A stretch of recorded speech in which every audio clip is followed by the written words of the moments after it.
Bonjour, chers journalistes.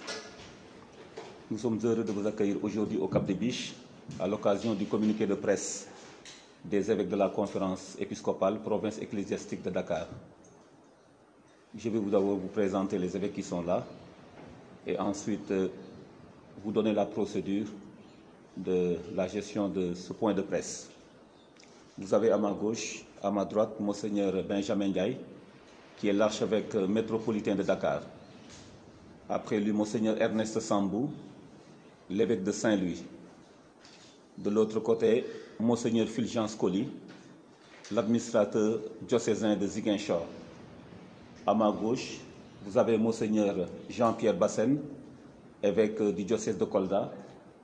Après lui, Monseigneur Martin Boukartine, évêque de Kaolack. Et ensuite, Monseigneur André Gueye, évêque de Thiès. Moi qui vais présenter le communiqué, je m'appelle Abbé Augustin Thiaw, je suis le secrétaire général de la conférence épiscopale. Et il y a Monseigneur Paul Abel Mamba, l'évêque de Tambacounda, qui n'a pas pu assister à ce point de presse pour des raisons pastorales. Je lirai intégralement le texte en français et je ferai un petit résumé en wolof. Les évêques du Sénégal ont tenu leur deuxième session ordinaire de l'année pastorale 2021-2022 au foyer de charité du Cap des Biches du 7 au 10 juin 2022 au lendemain du pèlerinage marial de Popenguine. Ils accueillent fraternellement Monseigneur Fulgence Coly, administrateur diocésain de Ziguinchor. Les évêques remercient le chef de l'État, le président Macky Sall, pour le soutien apporté à la belle réussite du pèlerinage. Ils apprécient sa considération à l'égard de toute la communauté catholique du Sénégal. Ils lui savent gré de la prise en charge des travaux du nouveau sanctuaire marial de Popenguine et de l'aménagement des sanctuaires diocésains dans le cadre du programme spécial présidentiel de modernisation des sites et cités religieux, ainsi que de la réhabilitation de certains édifices religieux, patrimoine historique, notamment la cathédrale Saint-Antoine de Padoue de Ziguinchor et la basilique mineure Notre-Dame de la Délivrande de Popenguine. Il se félicite de l'implication du gouvernement du Sénégal, de l'administration territoriale, des forces de défense et de sécurité et de tous les services déconcentrés de l'État pour l'organisation de la 134e édition du pèlerinage marial de Popenguine. Leurs remerciements vont aussi à toutes les sociétés et aux personnes de bonne volonté qui ont généreusement apporté leur contribution. Ils expriment leur gratitude à tous ceux qui sont impliqués dans l'organisation matérielle et spirituelle du pèlerinage, en collaboration avec le comité national. Après 2 années de suspension de ce grand rassemblement, pour des raisons liées à la pandémie de Covid-19, les évêques rendent grâce à Dieu pour le retour de la célébration du pèlerinage marial de Popenguine. Ils se réjouissent de la participation massive de pèlerins. Ils saluent et félicitent de manière spéciale tous les jeunes, surtout les marcheurs, qui se sont régulièrement fait remarquer par leur nombre et leur ferveur. Ils réitèrent leur reconnaissance à toute la communauté catholique du diocèse de Kaolack, avec son pasteur, Monseigneur Martin Boukartine, ainsi que tous les autres intervenants, évêques, prêtres, religieuses, religieux et fidèles laïcs, pour l'animation spirituelle du pèlerinage autour du thème « L'amour familial, vocation et chemin de sainteté ». Ils exhortent les familles à demeurer fidèles à leur vocation en vue de leur sanctification. Ils s'honorent de la présence fraternelle de l'Église protestante de dignitaires musulmans et traditionnels, de représentants du corps diplomatique, d'honorables députés, de représentants de partis politiques et des autorités municipales de la commune de Popenguine-Ndayane.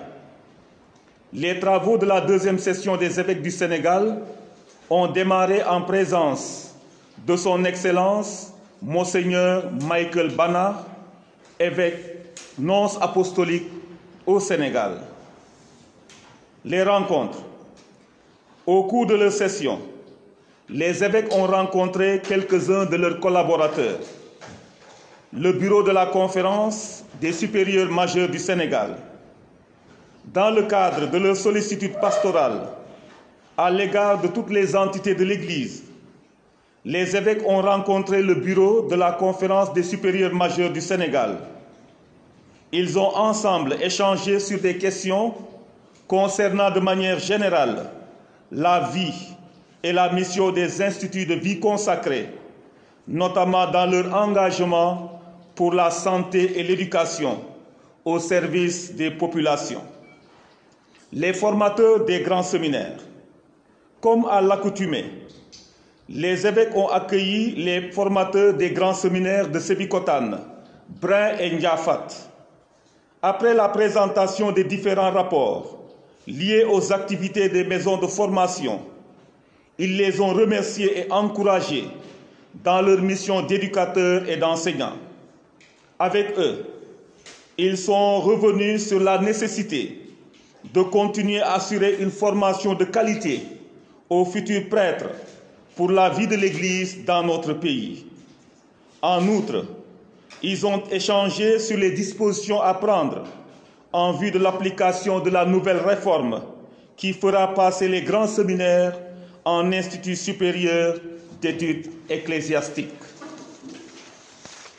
Le bureau de l'Union du clergé sénégalais. Les évêques ont rencontré le bureau de l'Union du clergé sénégalais dans le cadre de la préparation de son jubilé d'or. En effet, de 1973 à 2023, cette fraternité qui regroupe tous les prêtres sénégalais diocésains et les religieux prêtres sénégalais adhérents va célébrer ses 50 ans d'existence. L'année jubilaire sera ouverte lors de l'Assemblée générale prévue du 19 au 23 septembre 2022 dans l'archidiocèse de Dakar. Ce sera l'occasion pour toute l'Église catholique du Sénégal de rendre grâce à Dieu pour la vie et le ministère des prêtres. Les appels.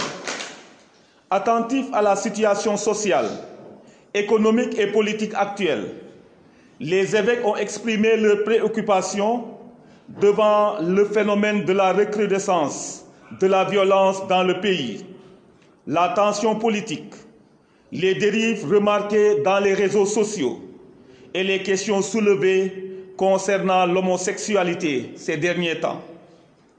Ils s'inclinent à nouveau devant la mémoire de ces 11 bébés décédés accidentellement il y a quelques semaines dans la crèche de l'hôpital Mam Abdou Aziz Sy Dabakh de Tivaouane.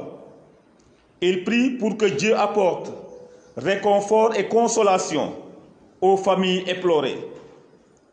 Les évêques se souviennent avec respect de Madame Marie-Joséphine Sophie Hélène Diallo, secrétaire générale de l'Assemblée nationale du Sénégal, rappelée à Dieu le 18 mai 2022. Ils lui renouvellent le vibrant hommage qu'ils lui ont déjà rendu le 21 février dernier en compagnie de 5 autres fidèles chrétiens pour son témoignage de vie pétri de valeurs au service de la nation et de l'Église du Sénégal. Ils présentent leurs sincères condoléances à sa famille et à tous ses collègues de l'Assemblée nationale et prient pour le repos de son âme dans la paix du Seigneur. Face à la recrudescence de la violence, les évêques exhortent les pouvoirs publics à ne ménager aucun effort pour garantir la sécurité des personnes et des biens. Ils invitent en outre tous les concitoyens à un retour aux valeurs, notamment au respect de la vie humaine, à la promotion du bien commun et de la paix. À l'approche des élections législatives, les évêques invitent tous les acteurs à privilégier le dialogue dans la vérité pour une paix durable et un développement humain intégral. Se référant à la parole de leurs aînés évêques, notamment dans la lettre pastorale du 20 novembre 1994, ils invitent tous leurs concitoyens à bâtir ensemble un Sénégal de justice et de paix. Les évêques réitèrent la position constante de l'Église au sujet de l'homosexualité. Ils ne portent pas un jugement sur les personnes. Ils sont pour le respect de l'intégrité physique des individus. Ils dénoncent toute initiative de vouloir légaliser l'homosexualité qui n'est pas conforme à nos valeurs traditionnelles, encore moins à nos croyances religieuses chrétiennes. Pour finir, en ce début d'hivernage, les évêques implorent le Seigneur, maître des temps et des saisons, d'accorder à notre pays et à notre sous-région de plus abondantes et bienfaisantes, ainsi que de bonnes récoltes.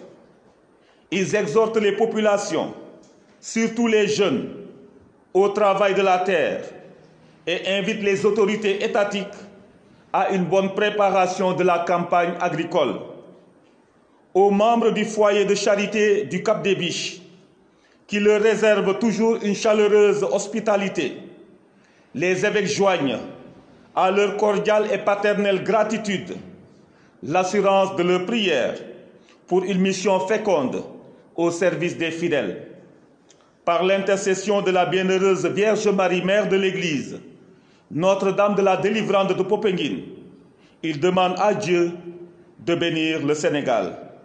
Fait au Cap des Biches, le 10 juin 2022, les évêques du Sénégal.